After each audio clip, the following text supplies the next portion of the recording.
সব সময় আল্লাহর কাছে এই দোয়াটা যেন আমরা করি, আল্লাহ কিয়ামতের দিন তুমি আমার হিসাব নিও না,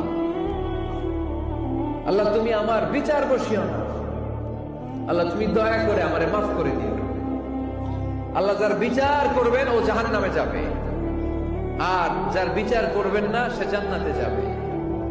আল্লাহ যদি বিচার করে আর পাই টু পাই হিসাব নেয়, নামাজ পড়লি না কেন, রোজা রাখলি না কেন, মিথ্যা বললি কেন, খাদ্যে ভেজাল দিলি কেন, মাছে ফরমালিন দিলি কেন, যৌতুক খাইলি কেন, ঘুষ খাইলি কেন, উল্টাপাল্টা করলি কেন, জিনা করলি কেন, একটার পর একটা প্রশ্ন বানে যদি সেই ভয়ঙ্কর দিনে আল্লাহ আমাদেরকে জর্জরিত করে, আমাদের কোন উত্তর আছে?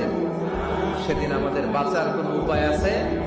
তাই আমরা সবাই আল্লাহর কাছে দোয়া করবো, আল্লাহ কোনো বিচার টিচার মানি না, কোনো বিচার করতে পারবো না, দয়া করবা। কথা কয় না? কি করবে? এবার আওয়াজ করে বলেন, বিচার চান না দয়া চান?